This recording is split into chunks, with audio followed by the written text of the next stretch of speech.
योगी सरकार होश में आओ। प्रियंका गांधी को रिहा करो।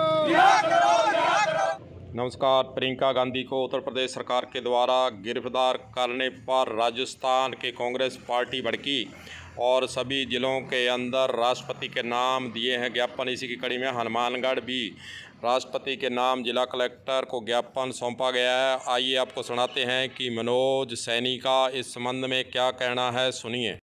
उत्तर प्रदेश के लखीमपुर खीरी के अंदर आंदोलन कर रहे, शांतिपूर्वक आंदोलन कर रहे किसानों पे केंद्रीय गृह मंत्री के पुत्र द्वारा किसानों पर जो गाड़ी चढ़ाई गई, नरसंहार किया गया, उसमें हमारे 5 किसान जो है वो शहीद हो गए।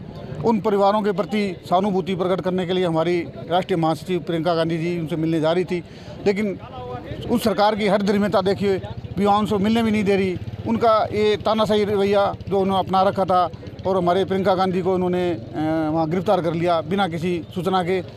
और हम आज मांग करने हैं राष्ट्रपति से, उस सरकार को बर्खास्त करो, उन अधिकारियों को बर्खास्त करो जिन्होंने बिना किसी बेवजह से हमारे नेता को उन्होंने अरेस्ट किया था। नेता गुरमीत चंद्रा के द्वारा कहा गया कि किसानों का हर वर्ग लखीमपुर की घटना से दुखी है और जल्द अगर प्रियंका गांधी को रिहा नहीं किया तो देश भर में किया जाएगा आंदोलन। आइए आपको सुनाते हैं कि उन्होंने क्या कहा है, सुनिए।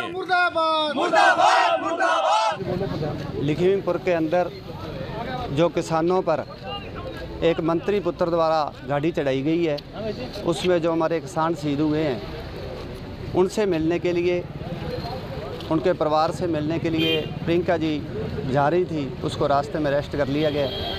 हम उन्हें जल्दी से जल्दी रिहा किया जाए और जो किसान इस मंत्री पुत्र द्वारा शहीद किए गए हैं उनको न्याय मिले, इसके लिए हम आज हमने ज्ञापन दिया है। कांग्रेस नेत्री के साथ पुलिस ने वहाँ धक्के भी मारे हैं, वीडियो सामने है, क्या कहेंगे इस संबंध में? ये बीजेपी सरकार को जितना निंदा की जाए उतनी कम है, क्योंकि ये अंग्रेज़ों से भी अब बढ़ गई है।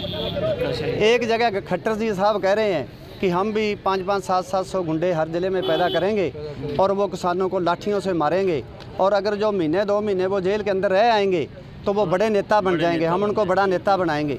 एक मुख्यमंत्री ऐसे शब्द कहे तो मैं कहता हूँ कि कांग्रेस के पास तो कोई शब्द ही नहीं है इन लोगों की निंदा करते हुए।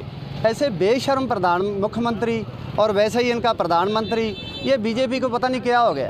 प्रियंका को वहाँ पर पुलिस जो पुरुष थे उन्होंने धक्के मारे, महिला पुलिस थी नहीं वहाँ, क्या कहेंगे इस पर? अब इनका राज ऐसा है, अंग्रेज भी इनसे अच्छे थे, आज अंग्रेज़ों को अच्छा कहना पड़ रहा है।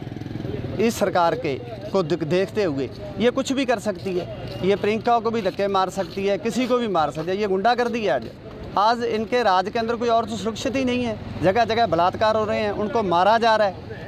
इस सरकार की हम जितने भी शब्दों में निंदा करें वो कम है, और ये किसान को मारेगी। अगर किसान मर गया तो हिंदुस्तान नहीं बचेगा। जो लोग ये सोच रहे हैं कि ये बीजेपी है सिर्फ किसान, कुछ लोग इनके विरुद्ध हैं या कुछ लोग ही इस काले कानूनों का विरोध कर रहे हैं, ये उनकी भूल है।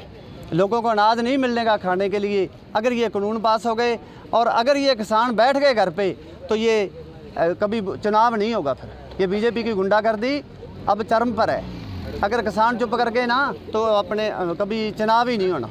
ऐसी स्थिति ये सरकार पैदा कर रही है और ये गुंडों की सरकार है। इससे ये किसान ही हमारे देश को बचा रहे हैं और सभी पार्टियों को मिलकर इनका विरोध करना चाहिए। और किसानों को, जो किसानों के साथ अन्याय हुआ है, जो एक मंत्री पुत्र गाड़ी चढ़ाता है किसानों पर, कितनी शर्म की बात है। यह तो आम आदमी भी नहीं कर सकता, क्योंकि प्रदर्शन करना हमारा कर्तव्य है। उसने गोली से भी एक किसान को मारा है और फिर अब ये कह रहे हैं कि किसानों ने उनको ड्राइवर को मार दिया। ड्राइवर था ही नहीं, वो खुद गाड़ी चला रहा था। तो हमने आज ज्ञापन दिया है और मैं तो जो भी आपके टीवी के माध्यम से जो भी इस चीज़ खबर को सुने वो इसकी निंदा करे, क्योंकि ये हमारे देश के लिए काला दिन है। ऐसा अगर होगा तो फिर हमारा देश बचेगा। अब देखने वाली बात कि क्या प्रियंका गांधी को उत्तर प्रदेश सरकार रिहा करती है या नहीं। कलम न्यूज़ के लिए गुरदेव सिंह सैनी की रिपोर्ट।